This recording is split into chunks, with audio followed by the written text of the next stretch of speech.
அஸ்ஸலாமு அலைக்கும் வரஹ்மத்துல்லாஹி வரகாத்துஹு. கண்ணியமிக்க பெரியோர்களே, தாய்மார்களே, சகோதர சகோதரிகளே, நண்பர்களே, அன்பர்களே, மாணவ செல்வங்களே, உங்கள் அனைவர் மீதும் ஏக இறைவனின் சாந்தியும் சமாதானம் உண்டாகட்டுமாக என்று பிரார்த்தனை செய்தவனாக இன்று எனது உரையை ஆரம்பம் செய்கின்றேன். கண்ணியமிக்க கணவான்களே, பெரியோர்களே, பொதுவாக இறை மறுப்பாளர்கள் இறைவனை நம்புவதற்கு எதுவாக இருந்தாலும் அறிவியல் ஆதாரங்கள் இருந்தால் தான் நாங்கள் இறைவனை நம்புவோம் அப்படின்னு சொல்லக்கூடிய அந்த இறை மறுப்பாளர்களுக்கு இறைவன் பரிசுத்த குர்ஆனில் நிறைய அறிவியல் ஆதாரங்கள் இருந்தால் தான் நம்புவோம் சொல்லக்கூடிய அந்த இறை மறுப்பாளர்கள், அதாவது சென்ற காணொலியில் பார்த்தோம், நியூட்டனுடைய முதல் விதிப்படி. நியூட்டனுடைய முதல் விதி என்ன சொல்லுன்னு சொன்னால், ஒரு பொருளின் மீது ஒரு சக்தி அதை இயக்காத வரை அது இயங்காதுங்கிறார். ஒரு டேபிள் மேலே பால் இருக்குது, அதன் மேலே ஒரு சக்தி படலைன்னு சொன்னால் அது அப்படியே தான் இருக்கும் அப்படின்னு சொல்லி சொல்கிறார். அதுமாரி சக்தி பட்டாலும் இயங்கும். அந்த இயங்குகிற பொருளை எந்த ஒரு விஷயம் எந்த ஒரு ஆற்றலும் தடுக்காத வரை அது நேர்கோட்டில் சென்று கொண்டே இருக்குன்னு சொல்லக்கூடிய நியூட்டனுடைய முதல் விதிப்படி இந்த பூமி இயங்குதா இல்லையா, இந்த பூமி இயங்குறதுக்கு அதன் மீது எந்த சக்தி இயக்குது அப்படின்னு சொல்லி சிந்தித்து பார்த்தால் இதுக்கு அந்த இறை மறுப்பாளர் என்ன பதில் சொல்லுவாங்க? நீட்டுடைய முதல் விதிப்படி என்ன பதில் வரும்? ஒரு சாதாரண பந்து மேலேயே ஒரு சக்தி படலைன்னு சொன்னால் பந்து இயங்காது, நகலாதுங்கும் போது இவ்வளோ பிரம்மாண்டமான இந்த பூமி அப்படியே அது இயங்கணும்னு சொன்னால் அதன் மீது எந்த சக்தி இயக்குது, எந்த சக்தி அந்த பூமியை நகட்டுது, இதுக்கு என்ன பதில் அப்படின்னு சொன்னால் நிச்சயமாக இறைவன் தான், இறை சக்தி தான் அந்த பூமியை இயக்குதுன்னு சொல்லி அப்படிங்கிற பதில் தான் சொல்ல முடியும். வேறு எந்த பதிலும் சொல்ல முடியாது. காரணம், அங்கே போய் இந்த பூமியை இயக்குறது யாரால முடியும்? இவ்வளோ பிரம்மாண்டமான இந்த பூமியை சுழல வைப்பதற்கும் இந்த அண்டவெளியில் நகல செய்வதற்கும் அதன் மீது ஒரு சக்தி கண்டிப்பாக என்ன செய்யணும், அதை படணும். பட்டால் தான் அந்த பூமி நகலும். அப்படி இருக்கும்போது இந்த பூமியை நகற்றக்கூடிய அந்த ஆற்றல் எது, சக்தி எதுன்னு சிந்திச்சிங்க சொன்னால் நிச்சயமாக அது இறைவனுடைய ஆற்றல் தான். இதைத்தான் குர்ஆனில் இறைவன் இன்னஃபி ஹல்கி சமாவாத்தி வல்லி, அதாவது வக்திலாஃபி லைலி வன்னஹார், அதாவது இந்த வான பூமி படைக்கப்பட்ட விதத்திலையும் இரவு பகல் மாறி மாறி வரக்கூடிய விதத்தை சிந்தித்தீங்க சொன்னால் திடமான இறை அத்தாட்சி இருக்குது. இறைவன் ஒருத்தன் தான் இயக்குறாங்கிறதுக்கு தெளிவான அத்தாட்சியும் ஆதாரமும் இந்த வான பூமியை சிந்திக்கக்கூடிய மக்களுக்கு இருக்குன்னு சொல்லி இறைவன் சொல்கிறான். அப்போ இந்த நாத்திகர்கள் இறை மறுப்பாளர்கள் சிந்திச்சா நிச்சயமாக இறைவன் தான் இதெல்லாம் இயக்குறாங்கிறது கண்டிப்பாக நம்ம என்ன செய்யலாம், பகுத்தறிவை கொண்டு சிந்தித்து உணரும்போது அறியலாம். அதே மாதிரி பாருங்கள், இந்த பூமி அண்டவெளியில் சுற்றுதா இல்லையா, தன்னைத்தானே சுற்றிக்கிட்டு அப்படியே நாங்கள் இந்த அண்டவெளியில் சுற்றி வருது. இதன் மீது சக்தி பட்டு அப்படியே அந்த பூமி கண்ணான்னு போயிடல, அப்படியே அது வாறு நேர்கோட்டில் அண்டவெளியில் போகலை. அப்படியே பூமி, அதாவது பூமி சூரியனை சுற்றி வருதுங்க. அப்படியே பூமி அப்படியே சூரியனை சுற்றி அப்படியே வட்டம் விட்ட வண்ணமாக சூரியனை என்ன செய்யுது, அப்படியே சுற்றி வருதா இல்லையா. இது எப்படின்னு சொல்லி இறை மறுப்பாளர்கள் பதில் தேடணும். எப்படி இது நடக்கும்? அப்படியே தட்டி பந்து இருக்குது, ஒரு பந்தை எத்தி விட்டோம்னா அப்படி நேர் ஓட்டில் போய்கிட்டே இருக்கும். அந்த பந்து அப்படி ரவுண்டாக ஒரு கிரவுண்டை ரவுண்ட் அடிக்குன்னு சொன்னால் எவ்வளோ ஒரு அதிசயம். ஒரு பந்து இப்படி கிரவுண்டில் எத்தி விடுறோம், அப்படியே போய் ரவுண்ட் அடிச்சுக்கிட்டே அந்த பந்து ஒரு குறிப்பிட்ட மைய புள்ளியை சுற்றி வருதுன்னு சொன்னால் எவ்வளோ ஒரு ஆச்சரியமான விஷயம். அப்போ அந்த பூமி இருக்குது, இது அப்படியே அண்டவெளியில் அப்படியே நகலுதுன்னு சொன்னால் அப்படியே கண்ணான்னு அது வாட்டு போகலை. அப்படியே ஒரு குறிப்பிட்ட வட்டப்பாதையில் கரெக்டாக என்ன செய்யுது, அந்த சூரியனை சுற்றி வருது சொன்னால் இந்த கணக்கு கச்சிதம் எப்படிங்க வந்துச்சு? தன்னைத்தானே சுற்றுறதுக்கு 24 நேரம், சூரியனை சுற்றி வரதுக்கு 365 நாள் ஆகி ஒரு வருஷம் ஆகுது. இது எப்படி இந்த சூரியனை சுற்றி வருது அப்படின்னு சிந்தித்தா நிச்சயமாக இது ஏதோ நிர்ணயிக்கப்பட்ட ஒரு நிர்வாகம் செய்யக்கூடிய மிகப்பெரிய சக்தி இதை இயக்குதுங்கிறது தெளிவாக உணரலாம். எப்படின்னு சொன்னால், அதாவது சூரியனை வட்டப்பாதையில் சுற்றலாம், நீள்வட்ட பாதையை சுற்றுது. அப்படியே நீள்வட்ட பாதையில் இந்த பூமியை சூரியனை சுற்றுறதுனால தான் நமக்கு மழை காலம், வெயில் காலம், குளிர்காலம் மாறி மாறி வர்றதுக்கு காரணம் என்னன்னு சொன்னால், அந்த நீள்வட்ட பாதையில் இந்த சூரியனை சுற்றுறதுனால தான் நமக்கு இந்த மாதிரி தட்பவெப்ப நிலைகள் மாறி மாறி வருது. அப்போ நிர்ணயிக்கப்பட்ட ஒரு பாதையில் கரெக்டாக என்ன செய்யுது, அந்த சூரியனை அந்த பூமி சுற்றி வருது. மிகப்பெரிய ஒரு நிர்ணயிக்கப்பட்ட ஒரு கணக்கு. ஏன்னு சொன்னால் அது வட்டப்பாதையில் சுற்றுச்சு, இதில் கண்ணான்னு சூரியனை சுற்று சொன்னால் நம்ம என்ன செய்வோம், உலகத்தில் எல்லா விதமான குளறுபடி ஏற்பட்டும், எல்லா வெப்பநிலைகள் தட்பவெப்ப நிலைகள் எல்லாம் மாறி மனித உயிர் வாழ முடியாத சூழ்நிலை ஏற்பட்டும், எந்த உயிரும் பூமியில் வாழ முடியாது.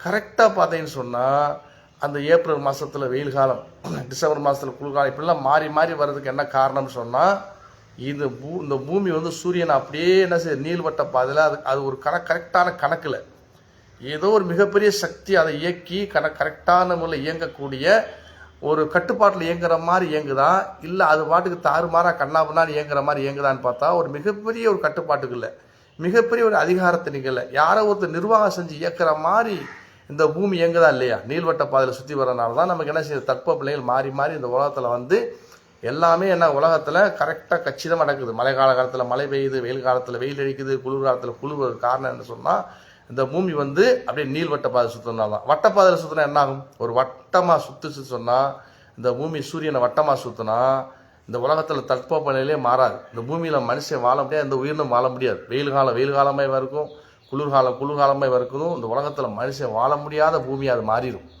அப்போ நீள்வட்ட பாதையில் சுற்றும்படியாக இந்த பூமிக்கு உத்தரவிட்டது யார்? இதுக்கு ஒரு வட்டப்பாதையை அமைச்சது யார்? இந்த பாதையை நிர்ணயித்து இந்த பாதையை தான் நீ சுற்றணும் அப்படின்னு சொல்லி இது பூமியை விட்டு பிரிஞ்சு போயிடாம, இல்லை இந்த பூமி வந்து சூரியன்கிட்ட நெருங்கி வந்துடாம கரெக்டான கச்சிதமாக அந்த பாதையை நிர்ணயித்து அந்த பாதைக்குள்ளே சுற்றி வரும்படியாக இந்த பூமிக்கு உத்தரவிட்டது யார்? இதுக்கு ஆர்டர் போட்டது யார்? சிந்தித்து பார்க்கணும் சகோதரர்கள். எவ்வளோ ஒரு அற்புதமான ஒரு அண்டவெளியில் இவ்வளோ ஒரு அதிசயம் நடக்குது. இதை பார்த்துட்டு கூட கடவுள் நம்ப மாட்டேன், நான் கடவுளை ஏற்றுக்கிற மாட்டேன், இறைவன் நம்புறது எனக்கு சந்தேகம் சொன்னால் இதை விட உள்ளத்தில் ஒரு நோய் யாருக்கு இருக்கு? அறிவுபூர்வமாக சிந்திக்கக்கூடிய அந்த இறை மறுப்பாளர்கள் இதை சிந்திச்சு பார்த்தா எப்படி இந்த சூரியனை விட்டு இந்த பூமி நகண்டு போயிட மாட்டேங்குது, இல்லை பூமியை விட்டு போட்டு சூரியன் நகண்டு போயிட மாட்டேங்குது. ரெண்டுக்கு இடையில எந்த விதமான ஒரு லிங்க்கு கிடையாது, எந்த விதமான எதுவுமே சங்கிலியை போட்டு கட்டி போட்டது மாதிரி பார்த்தீங்கன்னா இந்த சூரிய குடும்பத்துக்குள்ளேயே நீள்வட்ட பாதை ரவுண்ட் அடிச்சுக்கிட்டு இருக்குது. எவ்வளோ ஒரு அதிசயம், எவ்வளோ ஒரு அற்புதம். இன்னைக்கு இந்த மிகப்பெரிய அந்த கருவிகளை வச்சு மிகப்பெரிய ஒரு கேமராக்களை வச்சு சேட்டலைட்டை வச்சு கண்டுபிடிச்சு சொல்லக்கூடிய இந்த விஷயத்த 14 நூற்றாண்டுக்கு முன்னாடி குரான்ல இறைவன் சொல்லுகிறான். என்ன சொல்றான் தெரியுமா? பரிசுத்த குரான்ல 36 அத்தியாயம் 40 வசனத்தில் இறைவன் சொல்றான், லஷம்சு எம்பகி லஹா அன் துதிரிக்கல் கமர வலலைலு சாபி குன்னஹாரி வ குல்லு ஃபி ஃபலக்கின் யஸ்பஹூன். பரிசுத்த குரான்ல சொல்றாங்க 14 நூற்றாண்டுகளுக்கு முன்னாடியே இந்த சூரியனுக்கும் சந்திரனுக்கும் எல்லாத்துக்கும் ஒரு நிர்ணயிக்கப்பட்ட பாதை இருக்குது, நிர்ணயிக்கப்பட்ட ஒரு வரையறை இருக்குது, அதுக்குள்ள அது நீந்தி கொண்டிருக்குன்னு சொல்லி 14 நூற்றாண்டுகளுக்கு முன்னாடி இந்த விண்வை இன்னைக்கு கண்டுபிடிக்க சேட்டலைட்டை கண்டுபிடிக்க விஷயங்கள்லாம் வந்து அன்னைக்கு இறைவன் பரிசுத்த குரான்ல சொல்றான். ஒவ்வொரு கோள்களுக்கும் அதுக்கு நிர்ணயிக்கப்பட்ட ஒரு பாதை ஒன்று இருக்குது, அந்த பாதையில் அவைகள் நீந்தி கொண்டிருக்கின்றன அப்படிங்கிற விஷயத்த இறைவன் பரிசுத்த குரான்ல சொல்றான். அது மாத்திரமல்ல, சூரியன் சந்திரன் நெருங்க முடியாது, சந்திரன் சூரியன் நெருங்க முடியாது, அப்படி ஒன்னோட ஒன்று அப்படி இழுத்துக்கிட்டு அப்படியே அந்த புவியீர்ப்பு சக்தியில் ஈர்ப்பு சக்தியில் ஒன்று இழுக்குது. அதே மாதிரி நெருங்கியும் போயிட முடியாது. இப்போ சூரியனுக்கும் பூமிக்குள்ளே டிஸ்டன்ஸ் இருக்குல்ல, அது குறிப்பிட்ட டிஸ்டன்ஸில் அப்படியே மெயின்டைன் பண்ணப்படுது. அப்படி சூரியன் வந்து பூமி இழுக்குது, ஆனால் அப்படி நெருங்கி சூரியன் பக்கத்தில் பூமி போயிட முடியாது. சூரியன் இழுக்குது, ஆனால் சூரியன் பக்கத்தில் சந்திரன் போயிட முடியாது. அந்த சந்திரனை வெளிப்புற சக்தி இழுக்குது, ரெண்டுக்கு இடைப்பட்டு தான் அது சுத்திக்கிட்டு இருக்குது. இதை இறைவன் பரிசுத்த குரான்ல சொல்லி காட்டுறான்.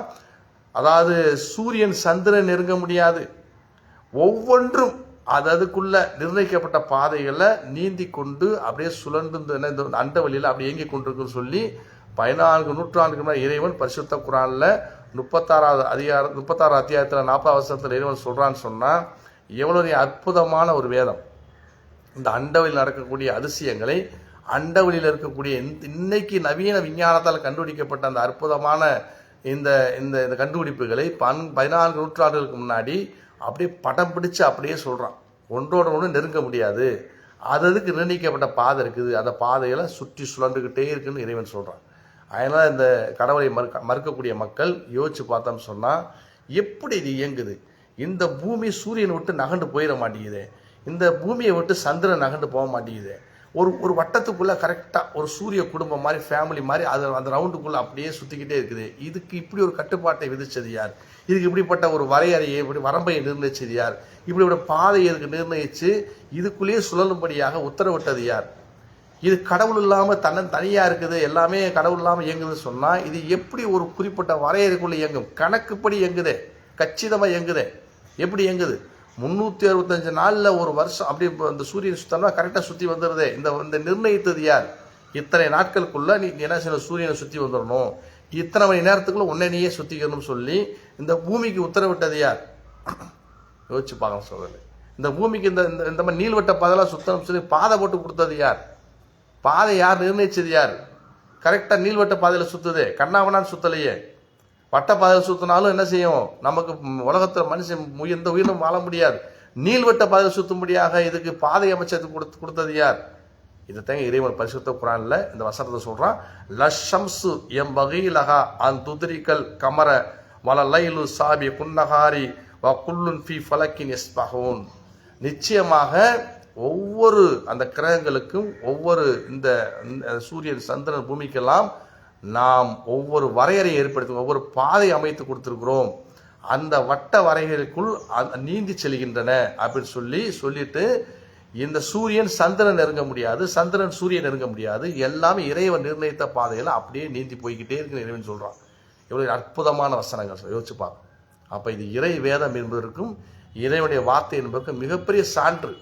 இதையெல்லாம் இறைவனை மறுக்கக்கூடிய கடவுள் மறுப்பாக சிந்திச்சான்னு சொன்னா நிச்சயமாக இறைவன் ஒருத்தர் இருக்கிறான், நம்மை எல்லாம் படைத்து பரிபாலிக்கக்கூடிய, இதையெல்லாம் நிர்ணயம் செய்யக்கூடிய, சர்வாதிகாரம் செலுத்தக்கூடிய ஒரு மிகப்பெரிய சுப்ரீம் பவர், மிகப்பெரிய ஒரு ஆற்றல் உள்ள ரப்பு ஒருத்தர் இருக்காங்கிறத புரிந்து கொள்ளலாம், தெரிந்து கொள்ளலாம்.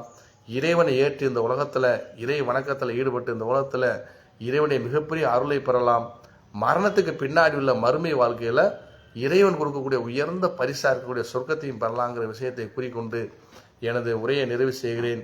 வாஹ்ரதமானா அல்ஹம்துலில்லாஹி ரப்பில் ஆலமீன். அஸ்ஸலாமு அலைக்கும் வரஹ்மத்துல்லாஹி வபரகாத்துஹு.